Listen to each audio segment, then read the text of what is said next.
La santé n'a pas de prix, a-t-on coutume de dire. C'est à juste titre que tous les efforts qui sont faits dans ce domaine vital seront salués à juste titre et comme il se doit, chaque fois que nous évoquerons la santé. Vous aurez compris tout de suite que ce dimanche, nous parlerons longuement de santé. Mesdames, Messieurs, bienvenue dans les salons de Radio Côte d'Ivoire. Les salons de Radio Côte d'Ivoire. Tous les dimanches à 10h10, Radio Côte d'Ivoire reçoit dans ses salons une personnalité ou une structure pour évoquer une question d'actualité. Les salons de Radio Côte d'Ivoire. Un focus sur les questions d'actualité. Présentation, Paul Philippe.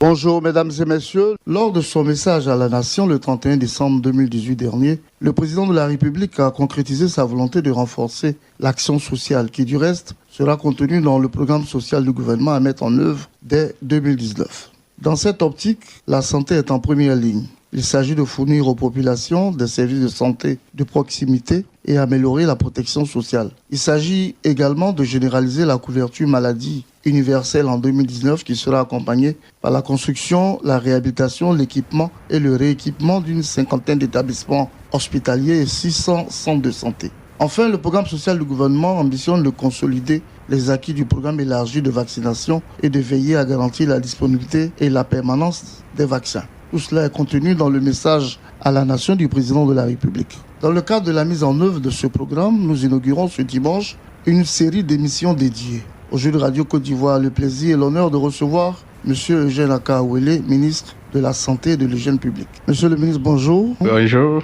Merci infiniment d'avoir accepté l'invitation du ministère de la Communication et des Médias, du Centre d'information et de communication gouvernementale et de Radio Côte d'Ivoire. Mesdames, Messieurs, le ministre de la Santé n'est pas seul.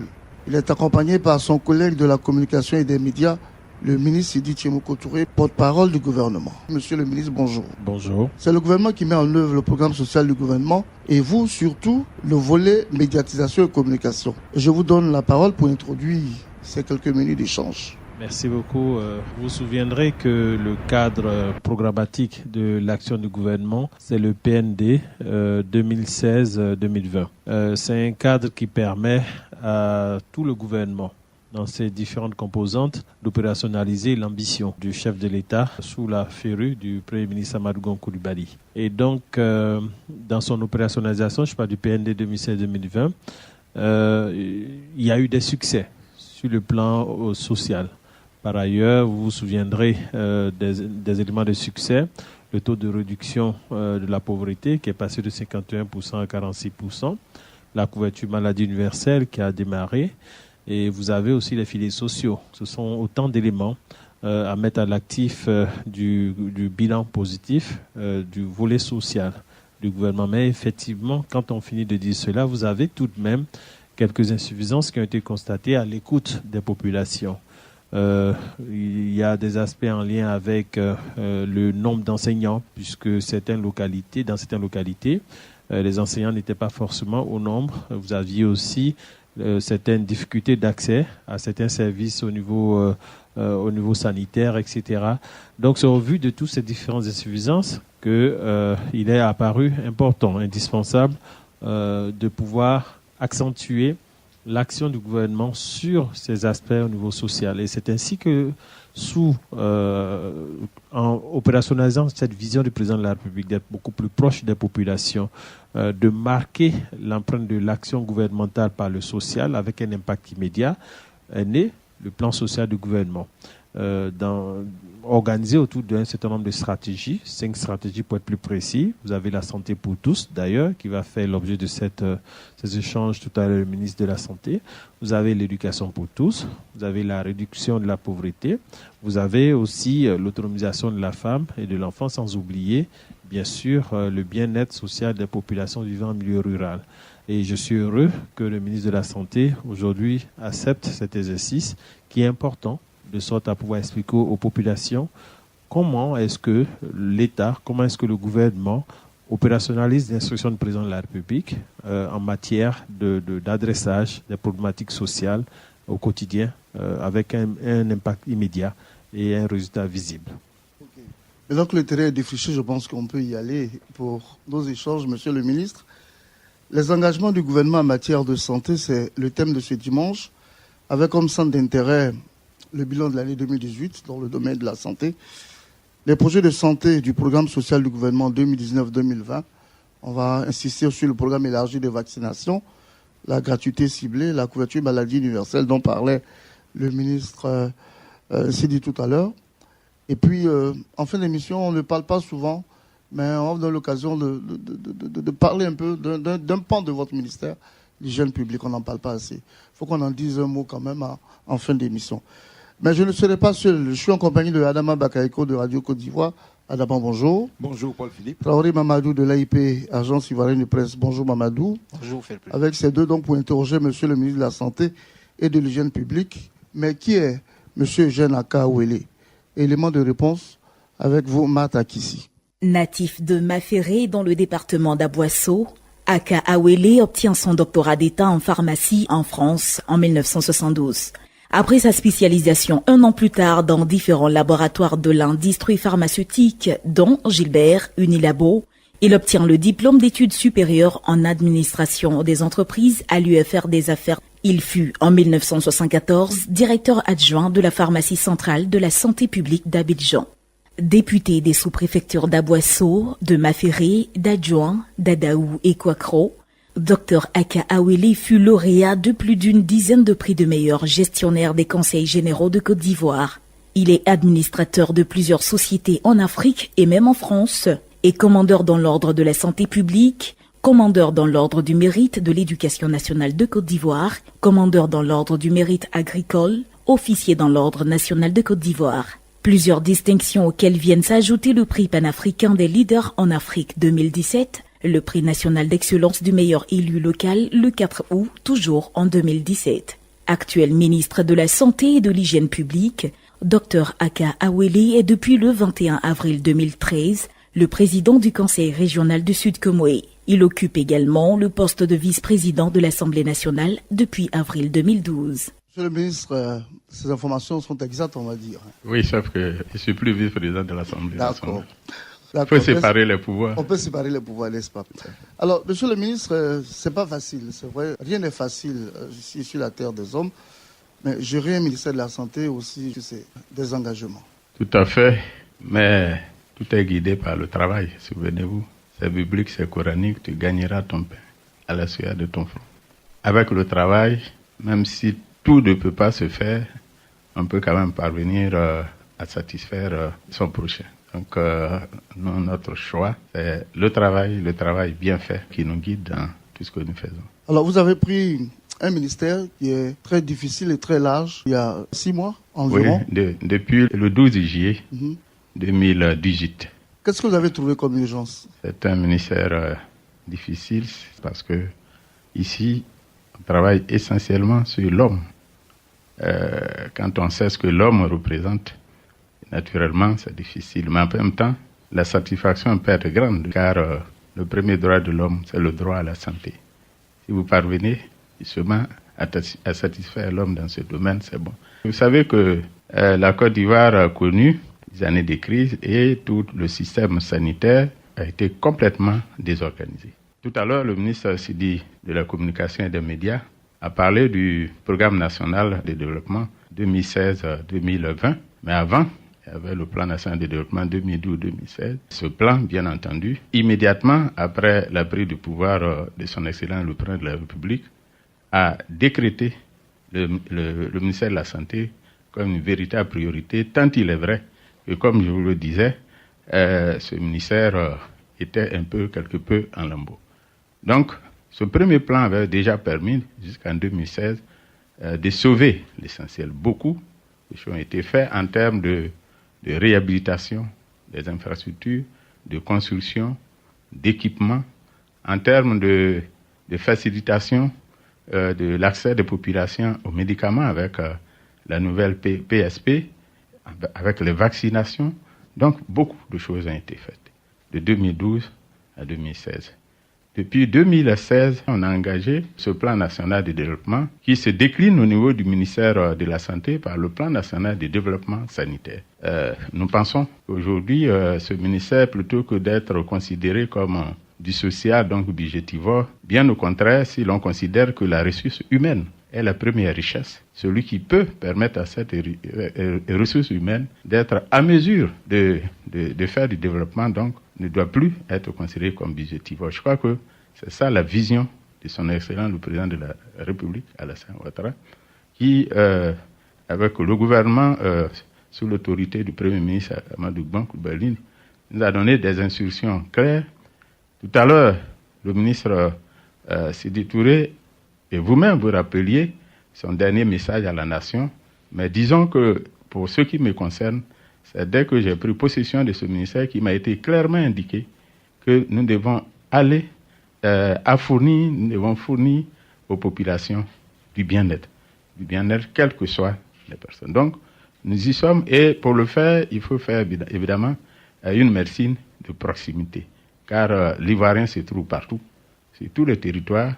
Ce n'est pas donc Abidjan seulement qui est concerté. Donc, nous sommes de plein pied dans la mise en œuvre du programme national de développement sanitaire. Et je pense que la Côte d'Ivoire, qui doit aller à l'émergence, a besoin d'un Ivoirien en bon état de santé et donc des agents qui soient en mesure de fournir des soins de qualité également. Donc voilà un peu notre axe d'intervention depuis notre arrivée à la tête de ce ministère. Alors, chers confrères, on va évacuer le bilan rapidement et puis on va attaquer le programme de social de gouvernement. Allons-y. Oui, justement, je souhaiterais, Monsieur le ministre, avec votre permission, qu'on s'attarde un peu sur la construction et la réhabilitation des centres de santé. Vous le disiez tantôt, on doit amener ces infrastructures-là vers les populations. La Côte d'Ivoire compte aujourd'hui 24 millions d'habitants. Alors, en ce domaine, qu'est-ce qui a été fait en 2018? Sinon, qu'est-ce qui a été fait depuis votre arrivée le 12 juillet? Vraiment, vous me donnez l'occasion quand même de dire aux Ivoiriens que, contrairement à ce que nous entendons ça et là, il se fait un travail extraordinaire au niveau du ministère de la Santé. En 2018, et je dirais particulièrement, parce qu'il faut dire, moi je suis arrivé en juillet 2018, donc je parlerai essentiellement de ce que j'ai pu faire mettre en œuvre. Je crois que ça c'est important, en sachant que je suis dans la continuité de l'exercice de ce ministère. En 2018, à partir donc de juillet, ce que nous avons fait essentiellement, c'était de faire l'état des lieux, mais surtout de faire ce que le président a appelé une gestion de proximité en parcourant les différents établissements. Bien entendu, il faut commencer par Abidjan, car le problème part toujours d'Abidjan avec nos CHI, Treichville, Cocody, Yopougon, essentiellement. Évidemment, il y a également à l'intérieur des centres hospitaliers régionaux qui bénéficient de la même attention, comme à Yamoussoukro, comme à Bouaké. Eh bien, je m'en vais vous donner quand même quelques chiffres précis. Si nous prenons, par exemple, le Centre national d'oncologie et radiothérapie Alassane Ouattara, vous savez que ce centre doit être aujourd'hui notre fierté. C'est un vrai centre de référence avec une des équipes les plus dynamiques. Vraiment, je rends hommage à la directrice de ce centre qui fait un travail extraordinaire. Ce centre reçoit cette année, il faut que les Ivoiriens le sachent, des malades qui viennent de la sous-région. Et le traitement est fortement soutenu par le gouvernement ivoirien, plutôt que d'évacuer des malades dans d'autres pays, vous savez, où on évacue très souvent. Ce centre aujourd'hui, en matière de traitement de cancer, est à même de régler tous ces problèmes-là. Donc, le Centre national d'oncologie et de radiothérapie est de nos références. D'ailleurs, ce que nous faisons maintenant, c'est de faire former le maximum d'Ivoiriens. Deux sont partis, ils sont notamment au Maroc, avec qui nous avons une convention de partenariat. D'autres sont même en Turquie, etc. Parce qu'aujourd'hui, il faut savoir que la médecine n'est pas seulement française. Pendant le temps, il disait que la médecine était française. Aujourd'hui, la médecine est plutôt internationale, beaucoup d'autres pays. Donc, le centre d'oncologie, etc. Mais revenant surtout à des établissements qui sont souvent créés. Le CHU Cocody, je vais vous donner quelques exemples. Le CHU Cocody, on note aujourd'hui une amélioration de la capacité de fonctionnement à la mise aux normes de blocs opératoires constitués de 13 salles d'opération. 2 salles opératoires sont fonctionnelles au niveau du service nouvelle urgence. 2 salles opératoires sont fonctionnelles dans le bloc des interventions programmées, comprenant 8 salles, dont 5 réhabilitées et entièrement équipées. 3 salles au niveau des anciennes urgences également sont en réhabilitation et livrées fin janvier. À cela, il faut ajouter également la réhabilitation et l'équipement d'une salle de réveil. Alors, je peux continuer comme ça pour dire qu'aujourd'hui, l'hôpital de Cocody bénéficie d'une grande capacité pour fonctionner. Là, par exemple, la reprise de l'activité chirurgicale qui est programmée déjà, et de même que des choses simples comme les ascenseurs. Il n'y a pas longtemps, 1 seul ou 2 ascenseurs marchaient. Aujourd'hui, vous pouvez y aller. Au moins 4 ou 5 ascenseurs sur 7 marchent. Vous avez là-bas le laboratoire des urgences au CHU Cocody. L'installation d'une plateforme d'immunologie et de biochimie d'une capacité de 2000 examens par jour. Il s'agit de ce qu'on appelle COBAS, 6000 Roche Diagnostic. L'installation d'un nouveau scanner depuis septembre 2018. Avant, le scanner qui était là était en panne depuis longtemps. Il n'y en avait pas. L'installation d'une unité de production d'oxygène sur site d'une capacité de 24 mètres cubes heure, réduisant significativement les dépenses en flux médicaux. La construction d'un hangar pour les accompagnateurs, tout ça, c'est disponible et en peu de temps. Mais le cas le plus emblématique ou typique, c'est le CHU Yopougon qui était pratiquement abandonné. Et au moment où nous arrivions, d'ailleurs, il était prévu que ça soit entièrement réhabilité. D'ailleurs, nous y sommes encore pour près de 50 milliards. Ça serait fait, mais on s'est dit, en attendant, il faut que quand même on puisse soigner les Ivoiriens. On ne va pas attendre que la réhabilitation se fasse si c'est dans 1 an, 2 ans, vous connaissez le proverbe. La vérité de la palisse, 1 quart d'heure avant sa mort, il vivait. Donc, c'est pas 1 an, c'est trop. Donc, on a essayé de faire preuve d'imagination. Et aujourd'hui, je vous assure, je peux citer les mêmes choses. Si vous allez au CHU Yopougon, vous serez fiers de trouver un centre qui ferme. Par exemple, en matière d'eau, c'est en permanence, il n'y avait pas de l'eau au CHU Yopougon. C'était tout en parler bien. Tout ça est totalement réglé aujourd'hui. Il en est de même pour le système électrique, etc. Je peux continuer la même chose. À Trècheville, alors, c'est merveilleux. Je vous assure. Allez-y aujourd'hui aux urgences chirurgicales du Trècheville qui a été entièrement retapé, mais vous croiriez dans un CHU nouvellement construit et il y a énormément là. Tous les services qui étaient fermés sont ouverts. Par exemple, la réouverture du service de la clinique qu'on appelle le BEDA, c'est ouvert depuis. La réouverture depuis septembre 2018 du service ORL et de stomatologie. La réhabilitation, l'équipement et la réouverture depuis septembre 2018 du service d'anatomopathologie. La réhabilitation, l'équipement et la réouverture depuis août 2018 du laboratoire central.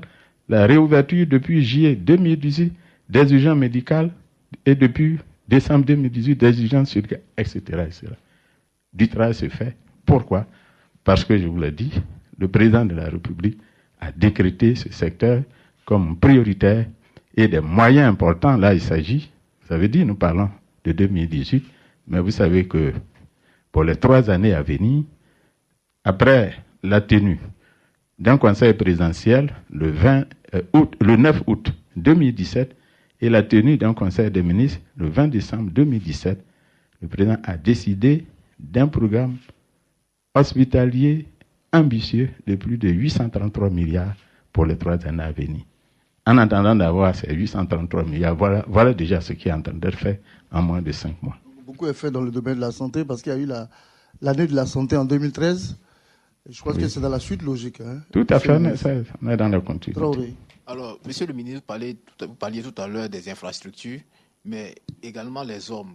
Qu'en est-il aussi du personnel de santé pour l'année 2018? Vous avez touché le vrai problème. Vous avez touché, c'est pour ça.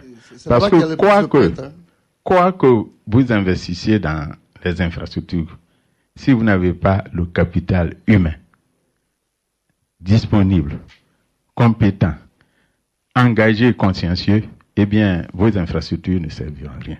Donc, je suis d'accord avec vous, et c'est pas pour rien qu'on dit, la vraie richesse dans une communauté, c'est le capital humain. Et sur ce point, nous avons du personnel compétent, extrêmement compétent. Je vous ai donné tout à l'heure le cas de Madame la directrice générale du service d'oncologie et de radiothérapie. Ils sont là. J'ai fait le tour des 3 CHI le 24 décembre pour souhaiter la bonne année aux enfants malades. Mais j'ai découvert ça et là des professeurs en service. Il faut de la motivation. Ce n'est pas souvent un problème d'argent. Et aujourd'hui, demande de personnel. Aujourd'hui, nous avons déjà disponible des personnes affectées pour les médecins, 288 médecins déjà disponibles, déjà mis à la disposition des régions. Parce que ce que nous avons, il y a une première affectation qui consiste à donner des quotas à chaque région. Et à partir de la région, puisque nous avons 20 directions régionales. Donc chaque région aura à sa part de médecins et la répartition se fait. Les infirmiers, ils sont extrêmement importants. Vous savez, on l'oublie souvent, on parle de médecins. Mais les urgences, c'est d'abord l'infirmier, c'est d'abord la sage-femme que vous trouvez. Les techniciens, c'est extrêmement important. Aujourd'hui, nous en avons 1101 disponibles, également répartis, qui attendent sont mis également à la disposition dans les régions. Les sages-femmes, 288. Nous avions des anesthésistes et des réanimateurs. Ça a été déjà mis à disposition parce que le besoin est important. Je vous ai parlé des blocs opératoires à ouvrir à Yopougon, à Cocody, tout ça. Donc le personnel est là, qu'on continue de former et c'est ce personnel qui apportera, je dirais, la valeur ajoutée à toutes ces infrastructures pour que les Ivoiriens aient droit à un bon service de santé. Alors, Monsieur le ministre, justement, on est heureux d'entendre tout ce que vous avez dit, tout semble aller et pour le mieux possible. Dites-nous une fois pour toutes sur ce plateau, Monsieur le ministre, moi, dans mon entendement, quand on dit urgence, urgence égale urgence. Est-ce qu'on doit payer en urgence avant de se faire soigner? Parler aux Ivoiriens une bonne fois pour toutes. Tout à l'heure, je crois que c'est vous-même qui aviez dit, je vous prends au mot, que la santé n'a pas de prix. Absolument. Donc vous me mettez à l'aise pour répondre. Mais en même temps, en matière de service d'urgence, ça c'est un problème, nous sommes en train de faire une réforme. La difficulté jusqu'ici dans notre système, c'est que les urgences n'étaient pratiquées que dans les CHI. Vous savez, CHI Treichville, Yopougon et Cocody. Nous avons pris notre circulaire depuis, c'est l'inspecteur général de la santé est là. Maintenant, les urgences doivent être en vigueur dans tous les services de santé. C'est-à-dire, l'hôpital de Port-Boué doit faire, il faut qu'il y ait une urgence là-bas. Parce que le malade de Treichville, il faut qu'il y ait un premier, on parle de centre, établissement sanitaire de premier contact, encore que là, il s'agit d'un établissement secondaire, c'est même pas le premier. Pourquoi on ne ferait pas de service de garde là-bas? À Koumassi, il doit en avoir à Djamé, etc. À partir de là, on pourra régler. Le danger vient de ce que tout le monde va, par exemple, à Treichville. Naturellement, quand les professionnels sont débordés, tout est permis. Vous savez, quand la personne est débordée, nous sommes des hommes. Il est prévu donc en urgence aujourd'hui, celui qui est malade doit pouvoir être soigné sans attendre de lui en urgence le paiement de quoi que ce soit. D'abord. Oui, d'accord. Moi, je voulais permettre à Monsieur le ministre d'écouter certains Ivoiriens qui se sont prononcés quand ces Ivoiriens ont su que Monsieur le ministre viendra sur le plateau dans le salon de Radio Côte d'Ivoire. Alors, ils évoquent beaucoup de problèmes. Je pense que vous nous aiderez ces Ivoiriens à avoir des réponses tout à l'heure. On va les écouter. Le système de santé ivoirien n'est pas ce que nous attendons. Il y a encore beaucoup de choses à faire. Donc, il faut un système de santé un peu performant. Il faut mettre véritablement en place l'assurance maladie universelle pour que ça prenne forme, pour que au moins l'Ivoirien lambda, le plus pauvre, en se rendant dans un hôpital, puisse avoir accès à des soins de qualité. Madame Iré Sabine, les sociétés qui sont assurées, quand on envoie nos assurances, c'est trop élevé. Il faut qu'ils améliorent. Pour l'instant, on dit que c'est une assurance que vous allez lever les coûts. Quand on paie ça juste ici les salaires, en ce moment, on n'a rien fait. Vous même payer cash, c'est mieux, c'est trop. Donc, on va revoir côté assurance. C'est Kwame Kwadio. Je peux dire que le système de santé en Côte d'Ivoire, il est très précaire. Au niveau du CHU de Yopougon, le CHU est dans un état de vétusté pas possible. Il faut beaucoup renouveler dans ce système-là. Donc, nous attendons beaucoup de l'État ivoirien. On a initié l'assurance maladie universelle. On ne sait pas à quel niveau ce projet-là est, mais on attend beaucoup de changements dans ce domaine. Dans les hôpitaux, par exemple, aujourd'hui, quand tu arrives, l'accueil souvent, c'est pas trop ça.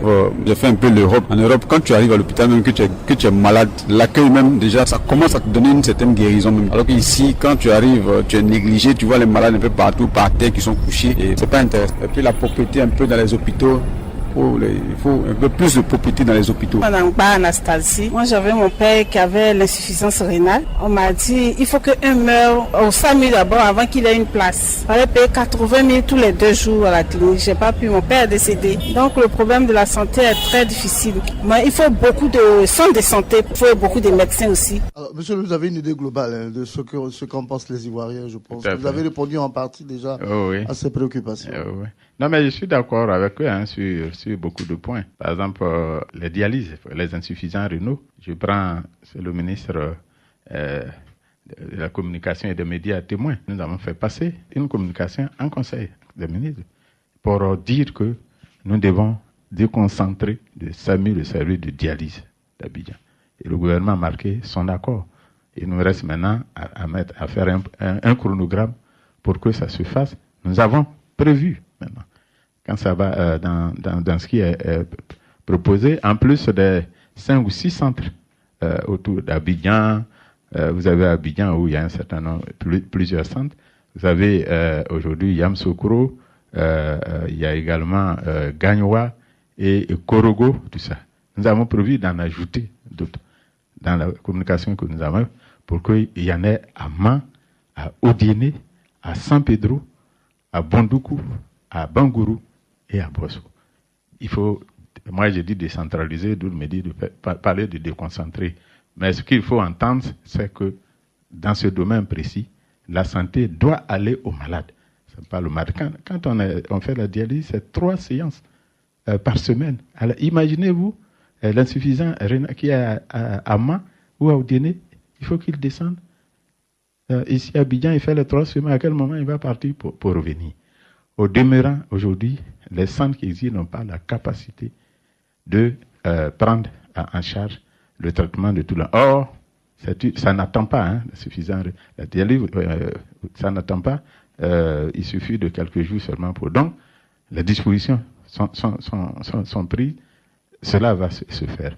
On a parlé aussi de la couverture maladie universelle. On va y revenir, il y a un point là-dessus. Bon, on va y revenir tout à l'heure, monsieur le ministre. D'accord. Mais il y a 2 points. Ils ont parlé du mauvais traitement, souvent réservé, d'accueil. Je suis entièrement d'accord. Mais on est tous des Ivoiriens. C'est vrai que quand il s'agit de la santé, on peut en parler parce que, malheureusement, j'ai l'habitude de dire que c'est le premier droit de l'homme. Mais ce sont des Ivoiriens. Bon, on retrouve la même chose. Mais comparaison n'est pas raison. On a l'impression qu'à la santé, c'est plus exagéré, en fait. Non, c'est pas ça. C'est parce qu'il y a la vie, là, il y a la vie ou la mort, tout ça. Mais je suis d'accord que, en matière de, quand on a un malade, c'est vrai, le premier traitement, c'est d'abord l'accueil, c'est ensuite les conditions d'hygiène. Ça aussi, ça dépend de nous. On se lave 2 fois par jour. Et pourtant, allez-y un peu dans nos maisons. C'est malheureux. Non, on va travailler, on travaille. C'est tout ça que son Excellence, le président de la République, c'est pour ça qu'il a parlé d'Ivoiriens nouveaux. Il faut un changement de mentalité dans nos comportements. Donc, c'est vrai, ce qui reprend, c'est vrai, mais il nous appartient tous. Mobilisons-nous pour que ces pratiques-là cessent. Et il est bon, quand il y a des situations comme ça, de nous le rappeler. Nous avons un système de communication qui fonctionne bien. Il faut le dire. Il ne faut pas attendre un jour de mission comme ça. Il faut attirer notre attention. Nous sommes là. Je parle par exemple, en matière de produits sanguins. C'est souvent qu'on m'appelle, je parle de sang ici. Immédiatement, j'appelle le directeur du Centre national de transfusion sanguine et je vais aller visiter pour savoir pourquoi il y a problème. Donc, il faut que chacun de nous prenne sa responsabilité. D'ailleurs, ils ont oublié de dire une chose. Outre le fait qu'on ne reçoit pas bien peut-être, le fait que peut-être les services ne sont pas toujours prêts, il y a un manque de responsabilité. Généralement, c'est toujours l'autre qui est responsable. Chacun de nous, nous devons faire notre travail plutôt que de voir le mal dans les yeux de l'autre. Alors, monsieur le ministre, tout à l'heure, vous avez parlé des Ivoiriens qui veulent tous aller au CHU. C'est vrai, vous avez raison, mais pourquoi vous ne vous appuyez pas sur les ESCOM, les établissements sanitaires à base communautaire? C'est le premier niveau de contact sanitaire, je pense. Tout à fait. Avant d'aller à l'hôpital, avant d'aller au dispensaire, avant d'aller au CHU, on trouve d'abord l'ESCOM dans le quartier. Mais ces établissements-là, il nous revient qu'ils ont 3 mois d'arriéré, ils menacent d'aller en grève. Quelle est la situation générale, monsieur le ministre? Non, il n'y a pas d'arriéré, ils n'iront pas en grève. Non, si vous m'avez...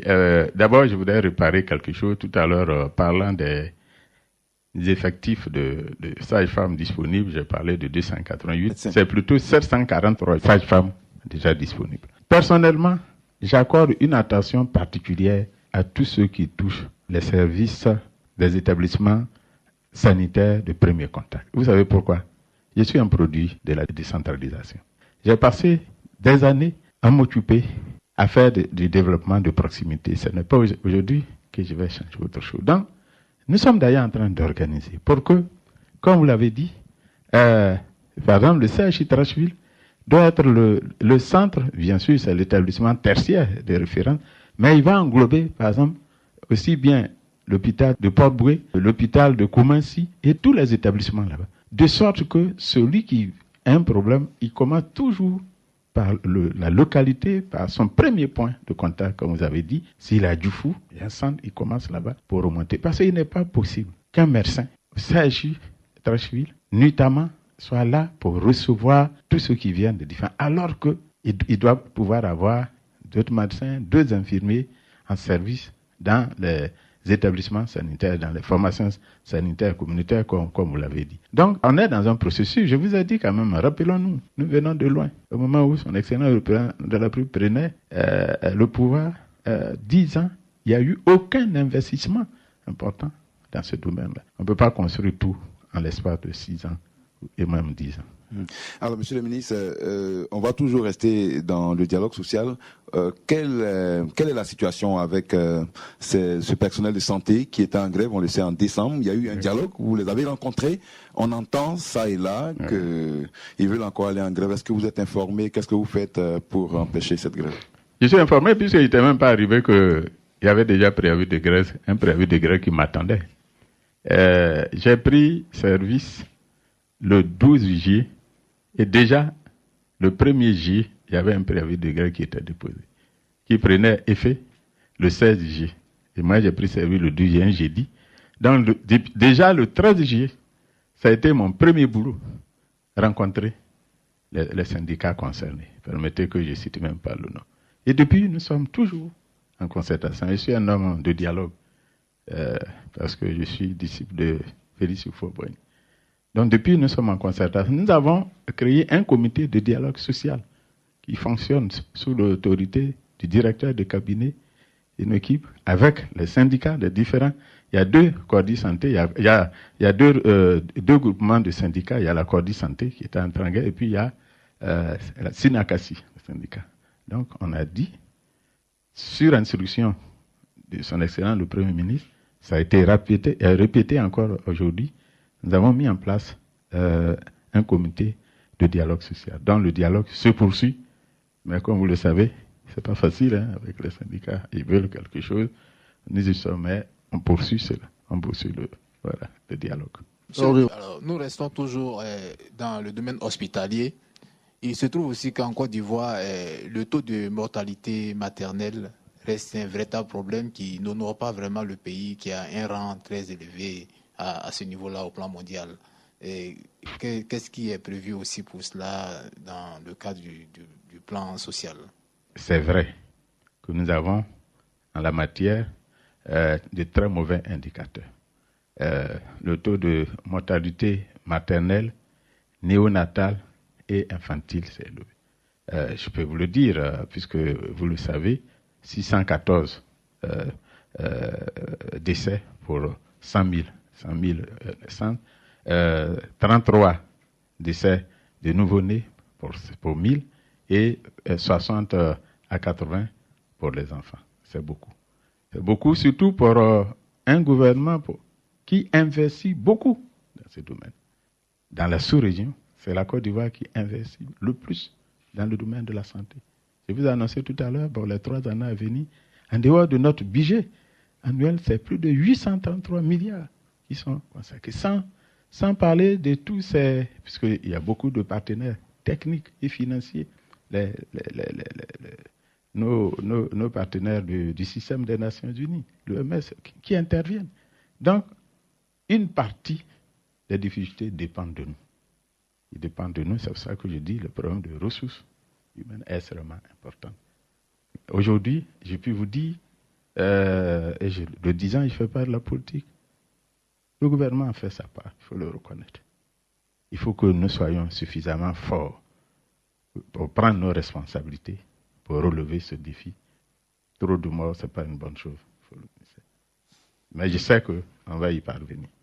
Et la mise en place de la couverture maladie médicale fait partie de ce qui est proposé. Mais il n'y a pas que ça, il y a les vaccinations. Vous savez que c'est régulièrement qu'il y a des campagnes de vaccination. Il y a des problèmes de nutrition également. Il y a le planning familial. Tout ça contribue à réduire la mortalité maternelle et infantile. Le dernier point sur ce premier chapitre. Oui, monsieur le ministre, je vous amène à Mans. Il n'y a pas que là-bas qu'il y a des difficultés, mais il y a un auditeur de Mans qui a vraiment insisté au téléphone depuis 2 jours et il a un message pour vous. Il vous lance ici son cri d'écueil. Il s'appelle Bamba Zoumana. La pédiatrie de Mans, encore la pédiatrie de Mans. Quand vous rentrez à la pédiatrie de Mans, ça fait pitié. Pour un homme qui est sensible, tu vas pleurer. Regarde les enfants qui sont couchés sur un seul lit, 2, 3, 4 enfants. Les parents sont couchés à terre. Mais la région de Mans a fait à l'État de Côte d'Ivoire. Je demande au président de la République de venir nous aider. Je demande au cadre, c'est un cri de cœur d'un parent. Je vous jure, vous avez des représentants ici, venez voir à la pédiatrie de Mans. Il n'y a pas de logistique. Les enfants sont couchés au sol. Les parents sont couchés au sol. Vraiment, je ne sais pas comment dire. C'est une doléance. Si l'État peut nous aider, qu'il nous aide. Si les cadres nous entendent vraiment, qu'ils viennent à l'aide de nos enfants. Je ne dis pas aux parents, mais aux enfants qui sont innocents. Voilà, ça c'était lors d'une émission interactive sur Radio Côte d'Ivoire, lundi dernier à 8h15. Bien, comme c'est curieux, je devais être à Mans pour faire les établissements de Mans, Kiglou, Dukoué et descendre par Daloa. Ici, malheureusement, au dernier moment, alors que j'étais prêt, il y a eu, on dit à l'impossible, ni n'est tenu. Mais je serai à Mans très bientôt. Et je n'irai pas les bras ballants, j'irai avec du matériel sur instruction du Premier ministre. On va dire à M. Bamba Zoumana que le ministre de la Santé arrive à Mans. Les bras chargés. Voilà, la pédiatrie va changer. Mais avant ça, il y a quand même une direction régionale de la santé à Mans. Il y a un directeur départemental. Je vais quand même m'informer, parce qu'il ne faut pas aussi qu'on profite des émissions comme ça. Non? Donc on va vérifier. Hein. À présent, les projets de santé du programme social du gouvernement 2019-2020, qu'est-ce qu'on y met, monsieur le ministre? On y met énormément de choses. Vous savez, vous l'avez annoncé, hein, le programme social du gouvernement, le président nous a dit de renforcer le programme de vaccination élargi. Il nous a dit également de renforcer la gratuité ciblée des médicaments. Et puis également contribuer à la couverture maladie, au programme de couverture maladie universelle. Parce qu'il faut savoir qu'ici, nous sommes le point focal, mais l'acteur principal, c'est le ministère de l'emploi et de la protection sociale. Mais je suis convaincu qu'on parlera souvent plus du ministère de la Santé. Parce que c'est le ministère de la Santé qui offre les soins de santé, qui offre les médicaments avec la nouvelle pharmacie de la santé publique. Donc, nous sommes préparés à cela. Mais ce que je voulais dire, c'est que au titre de 2019, il est prévu la construction et la réhabilitation de plusieurs établissements sanitaires de premier contact. Au total, c'est à peu près 600. Dans le cadre de la couverture maladie universelle, c'est même 725, je crois, 723. Il est prévu donc la construction de 9 nouveaux hôpitaux généraux, la réhabilitation lourde, la reprogrammation fonctionnelle et architecturale de 9 hôpitaux généraux, la construction des services spécifiques dans 3 hôpitaux généraux, la construction de 6 nouveaux centres hospitaliers régionaux, et ça va commencer dès le mois de mars déjà. Il y en a 2 qui vont commencer. 6 nouveaux centres hospitaliers régionaux, c'est-à-dire dignes des CHU d'Abidjan. Il est prévu la construction de services spécifiques dans 5 CHR, c'est-à-dire des centres hospitaliers régionaux comme Yamsokro, comme Boaké. S'ils ne sont pas bien équipés, ils seront équipés. Il est prévu la construction de 3 hôpitaux militaires. Et l'achèvement des travaux et rééquipements de l'hôpital militaire d'Abidjan, la construction d'un CHI à Bobo, le rééquipement des blocs opératoires de Cocody, etc. Donc tout ça, ça va compléter ce qui a déjà fait et ce qui est en cours. Ça, c'est l'effort du gouvernement. Mais en plus, nous sommes extrêmement soutenus par les partenaires techniques et financiers qui nous soutiennent, notamment par l'OMS et par la Banque mondiale. Alors, Monsieur le ministre, est-ce que cela prend en compte la réforme hospitalière qui était prévue et que jusque-là, les acteurs du secteur attendent? Est-ce que cela ne va pas, la réforme ne va pas peut-être aider à mieux mettre en place toute cette batterie de soins qu'on attend? Vous êtes trop pressé. La réforme hospitalière est toujours d'actualité. Vendredi dernier déjà, il y a eu la 2e rencontre avec le directeur de cabinet de son Excellence le Premier ministre. Vous savez, en toute chose, c'est la conception qui prend du temps. Il faut tout faire pour bien concevoir avant de démarrer. Il y avait eu déjà, en décembre, une première rencontre où tout le monde se retrouve. Donc la réforme hospitalière est en bonne voie parce que nous savons que c'est cette réforme qui va permettre de régler certains problèmes de motivation des syndicats de médecins. Il y a la trêve sociale, donc on ne doit même pas parler de choses que ça. Mais le gouvernement se prépare pour que d'ici, sorti de la trêve sociale, ce qui peut être fait, en ce qui nous concerne, dans le cadre de la réforme sociale, le texte sera probablement présenté à la rentrée parlementaire prochaine. Mais en attendant, comment vous préparez le personnel à mieux être motivé pour une réussite de la CMU, de la couverture maladie universelle? La meilleure façon pour le personnel de faire passer ses revendications, c'est d'essayer de donner le meilleur de lui-même. Vous savez, même quand vous êtes père de famille, si votre enfant vous donne satisfaction, vous pouvez lui faire de la largesse. Écoutez, par exemple, quand vous allez dans les pays où le système de pourboire existe, si le client est satisfait, vous pouvez obtenir 2 fois, 3 fois ce que vous voulez. Il faut que nous fassions en sorte que nous soyons moins exposés, je parle du ministère de la Santé, vis-à-vis du public, vis-à-vis de nos parents. Moi, j'encourage ce personnel d'abord à donner le meilleur de lui-même. Le gouvernement sera à l'écoute et pourra faire ce qu'il peut faire. Il ne faut pas mettre les charrues avant le bœuf. On a fait un choix, c'est un métier noble. On ne peut pas dire, si on n'a pas ça, on ne peut pas travailler. Ce n'est pas responsable. Il faut fournir le meilleur et vous verrez que le reste va suivre. Notre système n'est pas le plus décrié dans la sous-région. Tout à l'heure, vous étiez en train de faire la comparaison entre en matière de mortalité, mais là aussi, il faut comparer. Nous avons les meilleurs résultats ici par rapport dans la sous-région, en termes de remis. Ensuite, il faut savoir que même dès la sortie de la crise, en 2014-2015, il y a eu une revalorisation salariale importante, il ne faut pas l'oublier. Je sais que le coût de la vie augmente, mais ça a été déjà fait. Donc le gouvernement est attentif à ce problème. On sait que le programme élargi de vaccination figure en bonne place dans les projets au niveau du programme social. Mais quelles seront les campagnes prioritaires et leurs cibles surtout? J'ai beaucoup aimé la formule du président lui-même. Il a dit renforcer. Voyez-vous, quand on dit de renforcer, ça veut dire que déjà, quelque chose se fait. Il faut renforcer le programme élargi de vaccination. Depuis 6 mois que je suis là, j'ai dû faire le lancement de 5 à 6 campagnes de vaccination. Je parcours là, qu'on le fait généralement d'ailleurs à l'intérieur ou tout autour d'Abidjan. Donc c'est l'un des programmes qui marche très bien. Je dirais même que l'offre est souvent plus importante que la demande. Là, il y a de la sensibilisation à faire. Il faut que les parents le sachent. Nous avons nos habitudes. On fait souvent de grandes cérémonies pour sensibiliser. Il y a des messages qui passent. D'ailleurs, on va renforcer notre convention, avec la radio. On va le faire pour que ce message passe parce que c'est un problème de vie. On est même allé jusqu'à dire qu'on veut proposer une loi pour que la vaccination soit obligatoire. Parce que vous avez des mamans qui jouent avec vous et des parents. C'est la vie de l'enfant. Donc, maintenant que le message, le président a encore rappelé l'importance, vous savez, qu'un président de la République, comme le président Alassane Ouattara, choisit de prioriser un sujet, ça veut dire toute l'importance de ce sujet. Il a mis l'accent dessus. Nous allons vraiment nous exercer au maximum pour que ce message passe. Aujourd'hui, nous avons du vaccin jusqu'en juin 2019. On n'a même pas besoin de parler du vaccin. C'est déjà payé, le gouvernement a déjà payé. Aujourd'hui, le vaccin est entièrement, tout ce qui accompagne le vaccin, c'est exonéré. Il y a un gros effort qui est fait là. Il faut que les parents, je lance un appel aux parents, au nom de la santé de leurs enfants. Ce n'est pas la maman seulement, mais c'est toute la famille. Il faut que, lorsque il y a une campagne de vaccination, il y a la campagne de routine, de machin, il faut qu'ils adhèrent, il faut qu'ils fassent vacciner leurs enfants.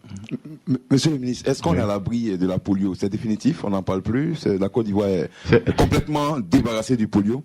La Côte d'Ivoire est débarrassée, mais il faut entretenir, il ne faut pas croire que c'est fini. C'est vrai, c'est éradiqué, mais c'est là où il faut être particulièrement vigilant.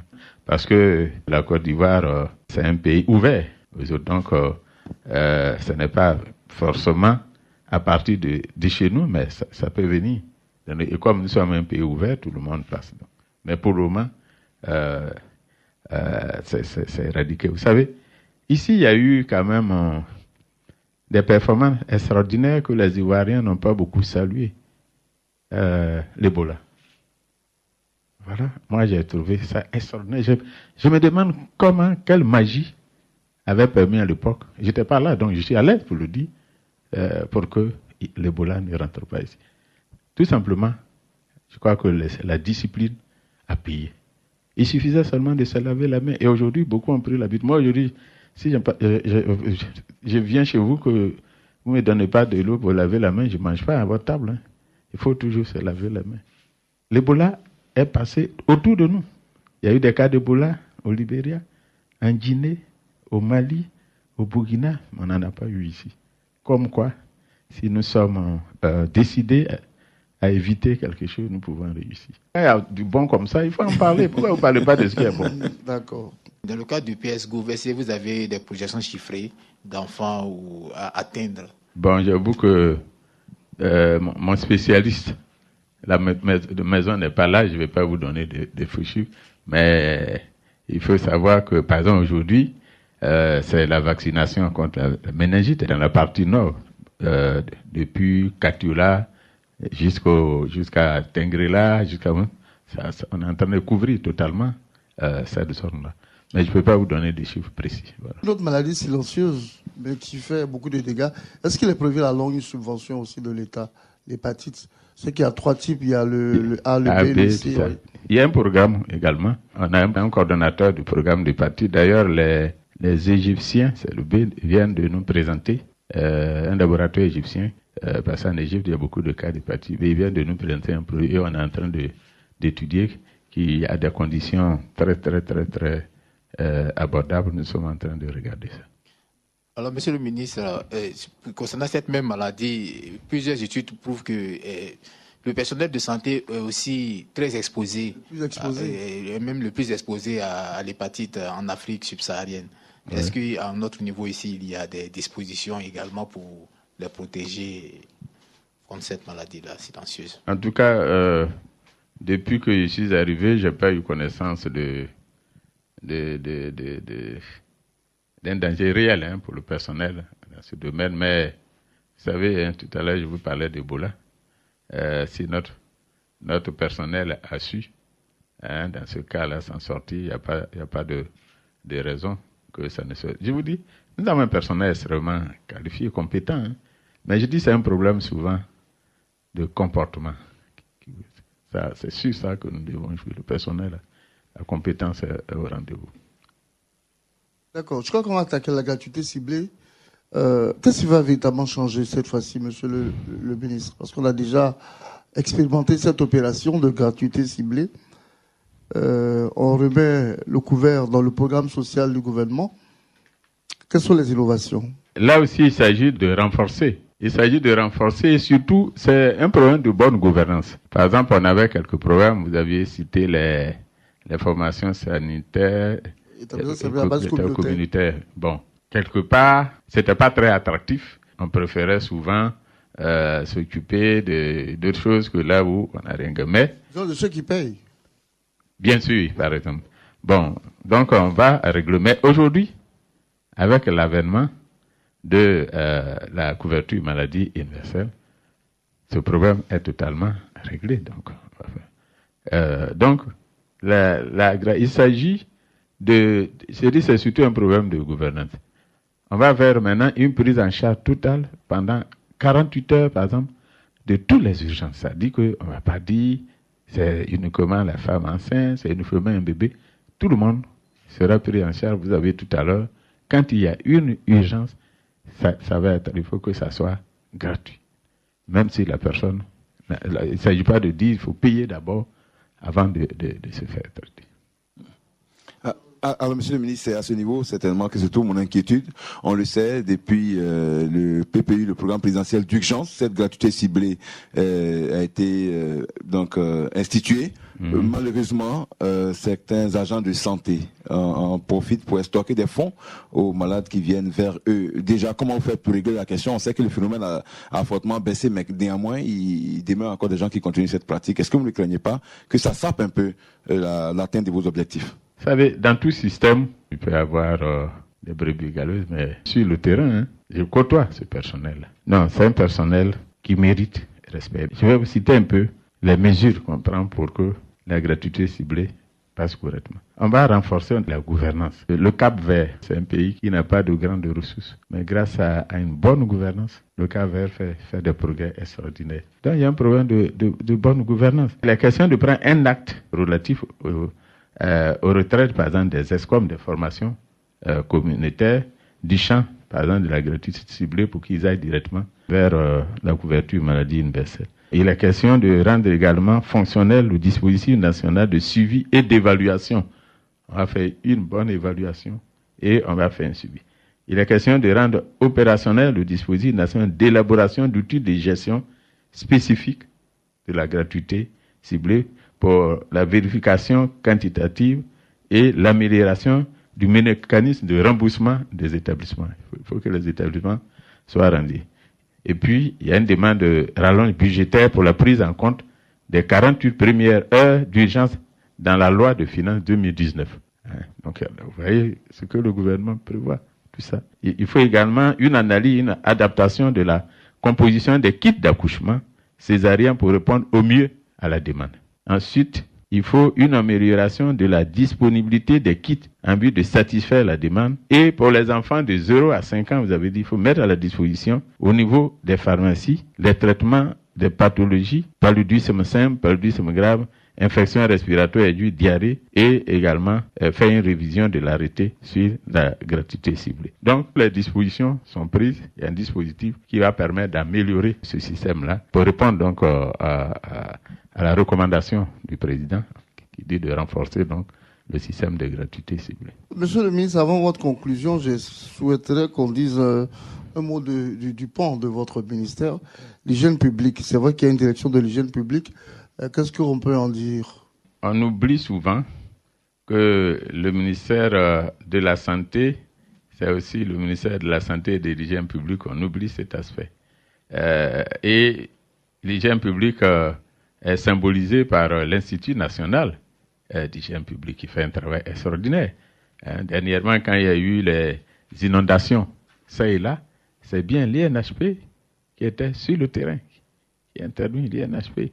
Il y a un centre d'opération d'urgence là-bas pour faire attirer notre attention sur tout ce qui peut être une catastrophe, un événement, tout ça. Donc, cet institut a une place de choix au niveau du ministère. On parlait des vaccinations. C'est un centre qui est dédié à faire en permanence les inondations. Bon, évidemment, souvent c'est un peu vulgarisé. On pense que c'est parce qu'on doit voyager comme si c'est une obligation, alors que c'est dans l'intérêt de celui à qui on exige un carnet de santé. Aujourd'hui, à l'heure de la lutte contre, je dirais, les changements climatiques, l'INHP a une place de choix. Nous avons un directeur général adjoint chargé de l'hygiène, de un service dédié, qui était dernièrement à COP, qui participe à toutes les rencontres de COP 24. Dernièrement, on était là-bas. Donc c'est vraiment ça, une vitrine sur l'extérieur. Vous aviez raison de dire que tout commence par l'hygiène. Si vous êtes propre, vous pouvez éviter beaucoup de maladies. On vous permettra de conclure cette émission tout à l'heure. Monsieur le ministre de la Communication a ouvert un peu la voie sur ces émissions dédiées dans le cadre du programme social du gouvernement. Je pense que le prochain rendez-vous sera être le 14 février avec le ministre de l'Enseignement supérieur et de la Recherche scientifique selon le calendrier établi. Oui, effectivement, c'est une forte ambition. Beaucoup a été fait. Le gouvernement reste à l'écoute des populations, mais surtout entend faire mieux et davantage pour toucher le social des Ivoiriens. Il faut juste relever que ce plan social du gouvernement est évalué à près de 727 milliards de francs CFA dans sa globalité, tout compartiment confondu. Et le Premier ministre Amadou Gon Coulibaly restera très attentif à la mesure des différents indicateurs qui vont éprouver le vécu social des Ivoiriens, tels que l'indice de mortalité infantile, tel que le nombre de cas de CMU, couverture maladie universelle, distribués, tel que le taux de pauvreté, autant d'éléments factuels qui permettent d'apprécier les évolutions ou bien les pas que nous faisons vers l'amélioration des conditions de vie des Ivoiriens. Et ceci pour une évaluation quasi trimestrielle. Donc, l'ambition ici, c'est de toucher durablement ce vécu et de l'impacter durablement et immédiatement. Donc, sur d'autres départements ministériels, effectivement, nous nous retrouverons. Merci beaucoup, Monsieur le ministre de la Communication et des Médias, porte-parole du gouvernement. Monsieur le ministre de la Santé et de l'Hygiène publique, au terme de cette émission, on a vu, avec cet échange, que les engagements du gouvernement en matière de santé sont réels et les Ivoiriens doivent être rassurés. Qu'est-ce qu'ils doivent retenir? Bien, d'abord, je voudrais quand même revenir sur un point capital. Vous avez parlé de poser une question sur la vaccination. En matière de vaccination, il faut dire que le programme élargi de vaccination réussit à vacciner 90% de la population de 0 à 1 an, c'est-à-dire donc pratiquement les nouveau-nés, par rapport aux vaccins courants, d'étécoque, polio, rougeole, rubéole, fièvre jaune et méningite. Ça, c'est courant, pourvu que l'enfant soit présenté pour la vaccination. Donc, c'est quand même important, puisque ça s'inscrit dans la prévention et surtout tout. Bon, ensuite, je voudrais dire que personnellement, tout en m'inscrivant dans la vision du chef de l'État, c'est vers ma conclusion, je considère que en l'état actuel des choses, notre priorité doit être, la réduction de la mortalité maternelle, infantile, néonatale. Deuxièmement, la nécessité d'offrir des soins de proximité. Il faut qu'on aille des soins de proximité. Et ce n'est pas par hasard que le gouvernement va multiplier la construction et la réhabilitation des centres de santé. Deuxièmement, les services des urgences médicales. Mettons un accent particulier sur les urgences médicales. Ensuite, la gouvernance du secteur médical. Il faut une bonne gouvernance. Et l'hygiène hospitalière, je vous rejoins, l'hygiène hospitalière et environnementale. Et enfin, sur ce point, l'humanisation des soins. Vous avez parlé d'accueil. On met tout ça. Donc ça, c'est des points importants pour nous comme un repère. Cela dit, je voudrais quand même dire aux Ivoiriens, bien sûr, quand vous n'êtes pas dans une maison, c'est difficile de faire l'inventaire de ce qu'il y a dans la maison. Aujourd'hui, je suis dans cette maison, je voudrais que les Ivoiriens nous fassent confiance à leur gouvernement. Personnellement, pour ce que j'ai vu. Vous l'avez dit, l'engagement du président de la République, l'engagement du Premier ministre est total. 833 milliards prévus pour les 3 ans, pour des hôpitaux qui vont sortir, pour des établissements sanitaires de premier contact qui vont sortir, pour des centres hospitaliers universitaires qui vont sortir sur l'étendue du territoire. Tout à l'heure, l'auditeur de Mans parlait, il est prévu à Mans là-bas, un centre hospitalier régional qui va commencer tout ça. On a prévu à Guiglo, on a à Bondiali, à San Pedro, à Zopé, etc., etc. Donc, le gouvernement fait de gros efforts. Ce n'est pas une promesse. Nous avons les documents. Depuis pratiquement 3 semaines, c'est régulièrement que son Excellence, le Premier ministre, nous appelle en séance de travail pour faire le point l'état d'avancement de ces travaux-là. Pour certains, on en est encore à l'étape des études. Pour d'autres, ça va commencer. Le CHI, par exemple, de Yopougon, même le CHI Traville, va être entièrement également remis en œuvre. On est en train de voir si on doit garder son âme actuelle ou bien il faut changer. Mais tout ça, c'est un vrai programme qui est en cours. À la population d'accepter d'être un peu patient parce qu'on ne peut pas construire le monde en très peu de temps. On a des atouts, on a les moyens humains, les professeurs, les médecins, les infirmiers, les sages-femmes. On a également le matériel pour l'équipement ainsi que des opportunités.